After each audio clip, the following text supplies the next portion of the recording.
بسم الله الرحمن الرحيم.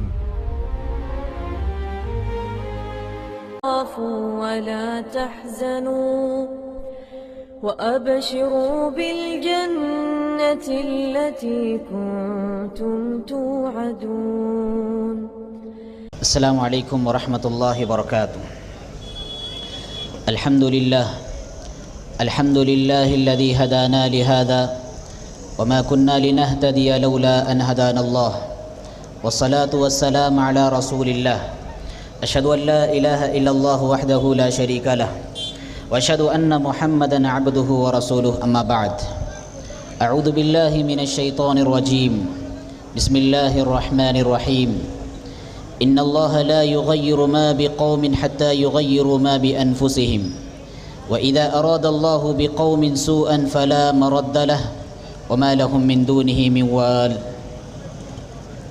اس اجلاس کے قابل قدر صدر محترم فضیلت الشیخ شفیق عالم خان جامعی حفظہ اللہ، اسٹیج پر تشریف فرما سبھی قابل قدر معزز علماء، عمائدین شہر اور شرکاء اجلاس، آج کے اس حسین شام میں اور حسین مجلس میں مجھے آپ کے سامنے جس عنوان پر خطاب کرنا ہے وہ ہے مسلمانوں کا ماضی اور حال.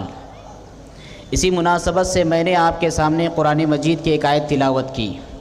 اس آیت میں اللہ رب العالمین نے مسلمانوں کے بلکہ تمام قوموں کے عروج اور زوال کے قانون کو بیان کیا. اللہ تعالیٰ نے فرمایا ان اللہ لا یغیر ما بقوم حتی یغیروا ما بانفسہم، کہ اللہ رب العالمین کسی بھی قوم کی حالت کو اس وقت تک نہیں بدلتا جب تک کہ وہ اپنے آپ کو نہ بدل لے. وَإِذَا أَرَادَ اللَّهُ بِقَوْمٍ سُوءًا فَلَا مَرَدَّ لَهُ، اور جب اللہ تعالیٰ کسی قوم کو ذلیل کرنا چاہے دنیا کی کوئی طاقت اس قوم کو عزت اور سربلندی کی راہیں نصیب نہیں کر سکتی. وَمَا لَهُم مِّن دُونِهِ مِن وَالٍ، اور اللہ رب العالمین کو چھوڑ کر ان کا کوئی دستگیر نہیں ہو سکتا اور ان کا کوئی مشکل کشا نہیں ہو سکتا. حضرات، یہ آیت بتلاتی ہے کہ مسلمان ماضی میں جب بھی سر بلند رہے، جب بھی عزت کی زندگی انہوں نے گزاری اور جب بھی عروج و اقبال کی راہیں انہیں نصیب ہوئی، ان صفات کی وجہ سے ہوئی جو صفات کے ان کے سینوں میں تھی اور ان کے اندر تھے. وہ انقلابی صفات، وہ انقلابی خوبیاں اور وہ انقلابی کمالات جب ان کے اندر سے ختم ہو گئی، پھر وہی عروج پر رہنے والی قوم زمین کی پستی پر آ کر گر گئی.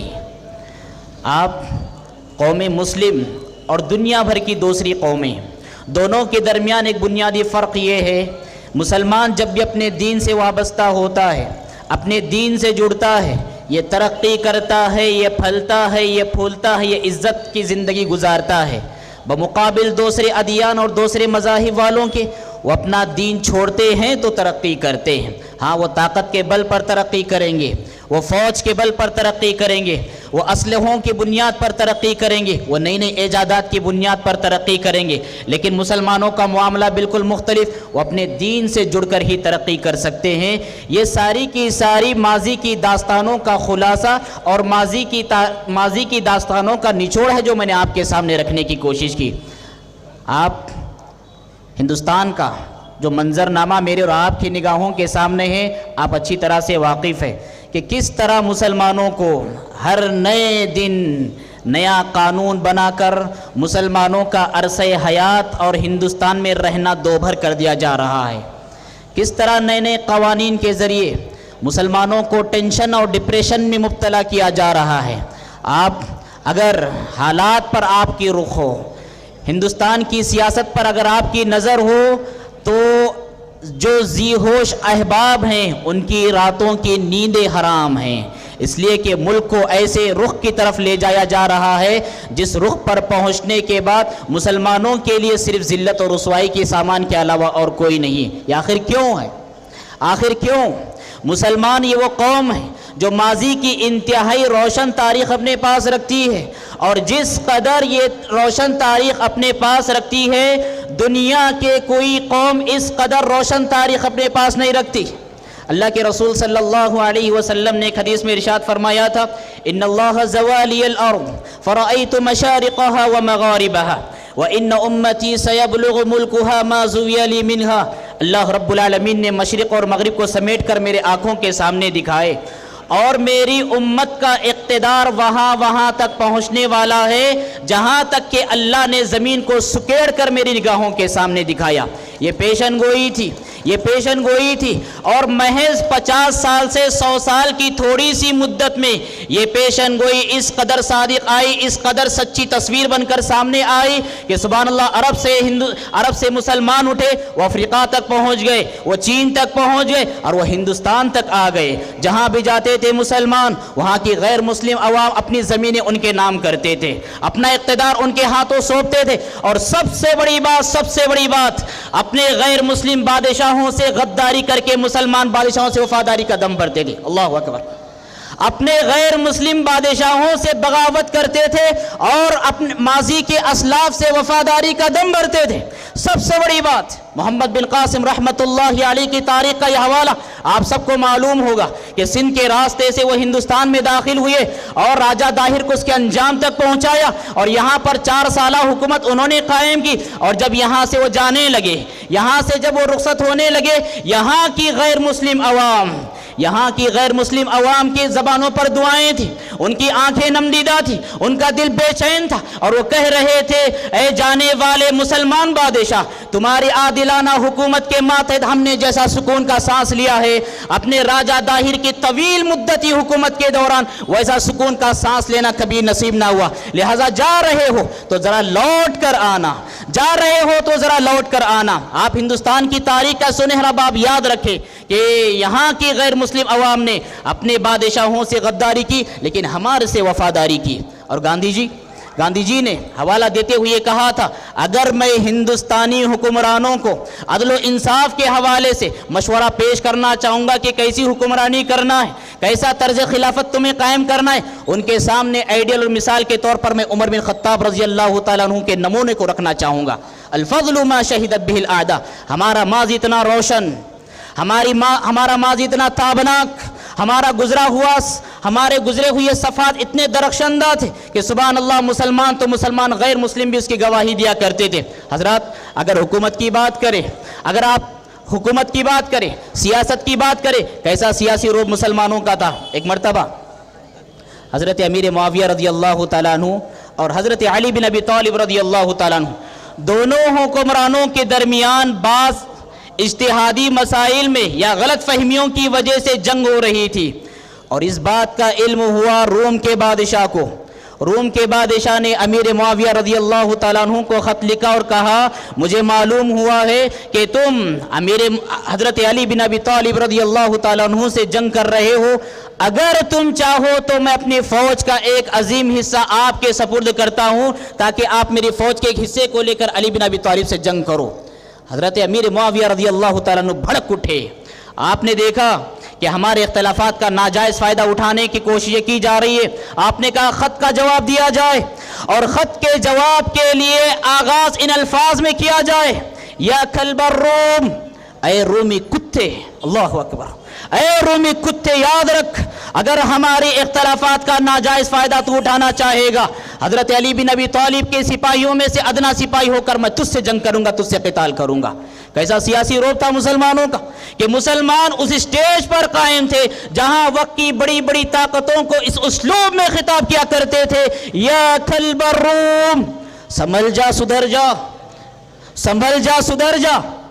اے رومی کتے اگر ہمارے اختلافات کو تو غلط رخ دینا چاہے گا میں تجھ سے قتال کروں گا, تجھ سے جنگ کروں گا. اور آج صورتحال ہے پستی اور زوال کا زمانہ یہ ہے کہ سبحان اللہ ہمارے مسلمان اور ہمارے خاص طور پر ہم اس اسٹیج پر یا پھر مسلمانوں کے پلیٹ فارم سے ٹھہر کر ہم اپنے بادشاہوں کے اور منصف پسند بادشاہوں کی, انصاف پسند جو بادشاہ ہیں ان کا نام لینے کے لیے ہم جھجکتے ہیں. یہ صورتحال آج مسلمان جو انصاف پسند بادشاہ گزرے ہیں، اگر ان کی انصاف کی داستانیں ہم لوگوں کے سامنے بیان کریں، آج ہمارے جینے کے لالے پڑ جائیں گے۔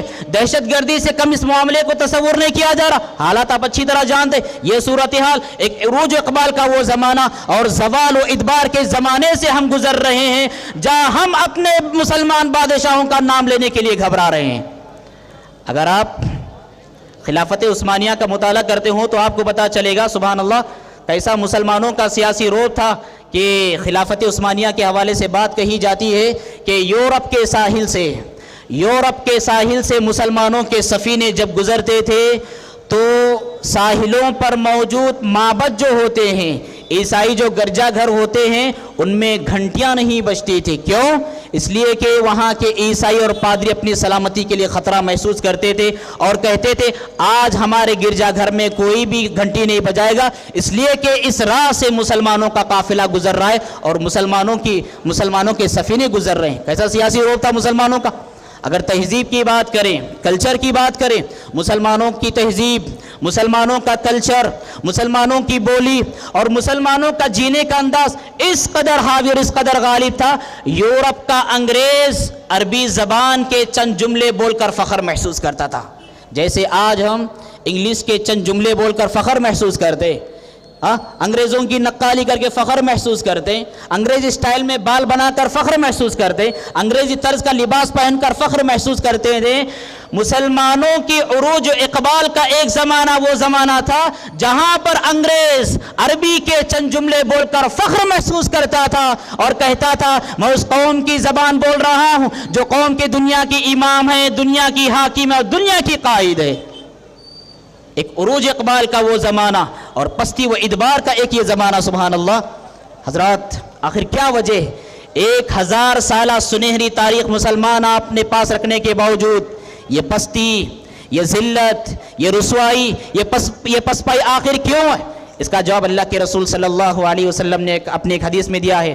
آپ صلی اللہ علیہ وسلم نے ارشاد فرمایا یوشک ان تداعى عليكم الامم كما تداعى الاكلة الى قصعتها امن قلة يومئذ نحن يا رسول الله قال بل انتم يومئذ كثير ولكنكم غثاء كغثاء السيل ولينزعن الله من صدور عدوكم المهابة منكم وليقذفن الله في قلوبكم الوهن فقال قائل يا رسول الله وما الوهن قال حب الدنيا وكراهية الموت۔ آپ صلی اللہ علیہ وسلم نے فرمایا تھا بہت جلد آنے والا ہے وہ زمانہ جہاں پر مسلمان آبادیوں پر غیر مسلم آبادیاں پل پڑیں گی، حملہ کریں گی۔ صحابہ کرام نے پوچھا اللہ کے رسول کیا تعداد کے اعتبار سے مسلمان کم ہوں گے؟ آپ صلی اللہ علیہ وسلم نے فرمایا تعداد کی بات نہیں، تعداد کے اعتبار سے مسلمان بہت زیادہ ہوں گے۔ کتنے مسلمان؟ 200 کروڑ مسلمان ہیں۔ دنیا کا 26% دنیا کی آبادی مسلمانوں کی ہے، 55 سے زائد ممالک مسلمانوں کے۔ آپ نے فرمایا تعداد کی بات نہیں، تعداد کے اعتبار سے تو مسلمان بہت زیادہ ہوں گے۔ وَلَكِنَّكُمْ غُثَاءٌ كَغُثَاءِ السَّيْلِ، لیکن مسلمانوں کی حیثیت سمندر میں جو جھاگ اور کچرا ہوتا ہے مسلمانوں کی حیثیت ویسے ہو جائے گی۔ اور اس کے بعد اللہ کے رسول نے فرمایا وَلَيَنزِعَنَّ اللَّهُ مِن صُدُورِ عَدُوِّكُمُ الْمَهَابَةَ مِنكُمْ، دشمنوں کے دلوں میں تمہارا جو روب ہے اللہ نکال دے گا۔ وَلَيَقْذِفَنَّ اللہ فی قلوبکم الوہن، اور تمہارے دلوں میں وہن نامی بیماری ڈال دے گا۔ آپ سے پوچھا گیا اللہ کے رسول یہ وہن کیا ہے؟ آپ نے فرمایا حب الدنیا وکراہیت الموت۔ یہ بنیادی سبب ہمارے زوال کا، ہماری پستی کا، ہماری رسوائی کا بنیادی سبب حب الدنیا وکراہیت الموت۔ دنیا کے عاشق ہیں ہم، دنیا پر فریفتہ ہیں ہم۔ آپ دیکھیں ہندوستان کی تاریخ میں جو مغلوں کی حکومت رہی ہے تقریباً 300 سال سے 350 سال تک مغلوں کی حکومت رہی ہے۔ ظہیر الدین بابر سے اس کا آغاز ہوا اور بہادر شاہ ظفر کی حکومت کے سورج کے غروب ہونے کے ساتھ اس حکومت کا خاتمہ ہوا۔ 300 سے 350 سال انہوں نے حکومت کی، اور کیا کیا حکومت کے دوران؟ زمینیں جائیداد اکٹھا کی انہوں نے، بنگلے بنائے انہوں نے، بڑے بڑے قلعے تعمیر کیے انہوں نے، اللہ کے دین کے لیے کچھ نہ کیا، اللہ کے دین کی زمین پر بالادستی کے لیے کچھ نہ کیا۔ اور انجام کیا ہوا؟ انجام کیا ہوا؟ مغل حکومت کا جو آخری بادشاہ بہادر شاہ ظفر، انگریزوں نے اسے برما کے قید خانے میں قید کیا اور اس کے آنکھوں کے سامنے ناز و نعم اور عیش و عشرت میں پلنے والی اس کے اولاد کو اس کے نگاہوں کے سامنے زندہ ذبح کیا۔ کتنا بد نصیب ہے ظفر دفن کے لیے، کتنا بد نصیب ہے ظفر دفن کے لیے ایک گز زبیب بھی مل نہ سکی کوئی یار میں. حب الدنیا وکراہیت الموت، یہ ہمارا کردار، یہ ہمارا رویہ. اور ہمارے اسلاف کا سلوک دیکھیے آپ. حضرت خالد بن ولید رضی اللہ تعالیٰ عنہ وہ گئے دشمن کے پاس اور کہا اسلام قبول کرو. خالد بن ولید رضی اللہ تعالیٰ عنہ نے کہا اسلام قبول کرو. جب دشمن نے انکار کیا تو کہا اچھا اسلام قبول نہیں کرنا چاہتے ہو، ہماری حکومت کے زیر سایہ زندگی گزارنا چاہتے ہو تو ٹیکس دو، جزیہ دو، امن میں رہو گے، تمہاری سلامتی کو خطرہ نہیں ہوگا. اگر اس کے باوجود بھی اگر نہیں مانو گے تو یاد رکھو فقد جئتکم بقوم یحبون الموت کما تحبون الحیاء، ایسے لشکر کے ساتھ آ رہا ہوں، ایسا لشکر لے کر آؤں گا جو موت سے ایسے ہی پیار کرتا ہے جیسے تم زندگی سے پیار کرتے ہو. حضرات یہ بہت بنیادی ریزن ہے ہماری ذلت اور رسوائی کا. اب اقبال کی راہ ہمیں کیسے نصیب ہوگی؟ اقبال کی راہیں کیسی نصیب ہوگی؟ ہم کیسے دنیا میں ترقی کریں گے؟ ہم سر بلند کیسے ہوں گے؟ دنیا میں عزت کی زندگی کیسے گزاریں گے؟ اس کا سب سے اہم راستہ، بنیادی راستہ وہ راستہ ہے جو ہمارے اسلاف نے انتخاب کیا. وہ توحید کا راستہ ہے، عقیدے کا راستہ ہے، شرک سے بیزارگی کا راستہ ہے، اللہ کے رسول کی اتباع کا راستہ ہے، قرآن کی طرف پلٹنے کا راستہ ہے، اقوال رسول کو اوروں کے اقوال پر ترجیح دینے کا راستہ ہے. یہ واحد اور سب سے بنیادی اور پہلا راستہ ہے جس راستے پر چل کر ہمیں عزت نصیب ہوگی. اللہ رب العالمین نے فرمایا وعد اللہ الذین آمنوا منکم وعملوا الصالحات لیستخلفنہم فی الارض کما استخلف الذین من قبلہم ولیمکنن لہم دینہم الذی ارتضی لہم ولیبدلنہم من بعد خوفہم امنا یعبدوننی لا یشرکون بی شیئا. اللہ تعالیٰ نے کہا دنیا میں جینے والے لوگوں، زمین میں اقتدار چاہتے ہو تو بتاؤ، زمین میں خلافت چاہتے ہو تو بتاؤ، ویسی خلافت عطا کریں گے جیسے تمہارے اسلاف کو خلافت عطا فرمائی. اور اس دین کے قدم زمین پر مضبوط جما دیں گے جیسے تمہارے اسلاف کے دین کو مضبوطی سے زمین پر بالادستی عطا فرمائی. اور پھر یہ خوف کے حالات، یہ گھبراہٹ کے حالات، یہ بے چینی کے حالات، ان کا خاتمہ کر کے امن والی فضا ہم قائم کریں گے.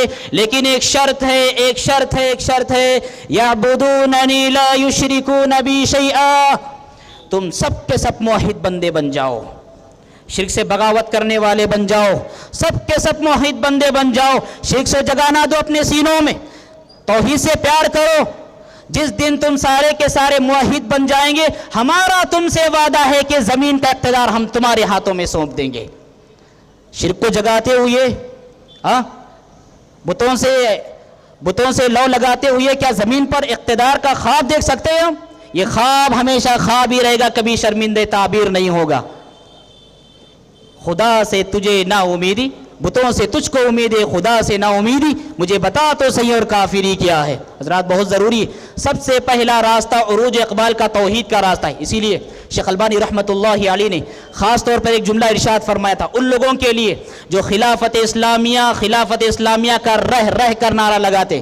انہیں خطاب کرتے ہوئے آپ نے فرمایا اقیموا دولت الاسلام فی قلوبکم تقم لکم فی ارضکم. اے خلافت اسلامیہ کا نعرہ لگانے والوں، سب سے پہلے خلافت اسلامیہ اپنے دل کی زمین پر قائم کرو، اللہ رب العالمین تمہاری سرزمین پر خلافت اسلامیہ قائم فرمائے گا. یہ پہلا راستہ ہے. اور ہمارے اسلاف کو اچھی طرح معلوم ہے کہ ہماری عزت، ہماری سر بلندی ہمارے مذہب سے جڑی ہوئی ہے، ہمارے دین سے جڑی ہوئی ہے. اس لیے عمر بن خطاب رضی اللہ تعالیٰ عنہ نے جب حضرت عبیدہ بن جراح رضی اللہ تعالیٰ عنہ نے ان سے کہا ہلا غیرت ثیابک، یہ عیسائی لوگ آپ کے حوالے بیت المقدس کی چابیاں دینے والے ہیں، آپ کی صورتحال یہ ہے کہ مسلسل سفر کی وجہ سے غبار اٹا ہوا ہے، غبار آلود بال ہیں آپ کے، ہلا غیرت ثیابک، کاش آپ نے اپنا لباس ہی چینج کیا ہوتا. عمر بن خطاب رضی اللہ تعالیٰ عنہ نے دیکھا کہ ابو عبیدہ بن جراح رضی اللہ تعالیٰ عنہ کے اندر تھوڑی بہت مروبیت اور دوسروں سے متاثر ہونے کی بو آ رہی ہے. آپ نے وارننگ دیتے ہوئے کہا یاد رکھو ابو عبیدہ بن جراح، اگر تمہارے علاوہ یہ جملہ کوئی اور کہتا نا اس کو سخت ترین سزا دیتا. یاد رکھو انا کنا اذل امہ فعزنا اللہ بالاسلام، ہم دنیا کی سب سے ذلیل ترین قوم تھے. کیا تھا ہمارے پاس؟ شعر و شاعری کے علاوہ کوئی ہمارا کام نہیں، اونٹوں کو ڈھنگ سے چرانے نہیں آتا تھا ہم کو، معمولی باتوں پر صدیوں لڑتے بھیڑتے تھے ہم. دنیا کی جو بڑی بڑی سلطنتیں ہیں، بڑی بڑی طاقتیں حد شمار سے باہر نکال کر پھینکا تھا ہم سب کو.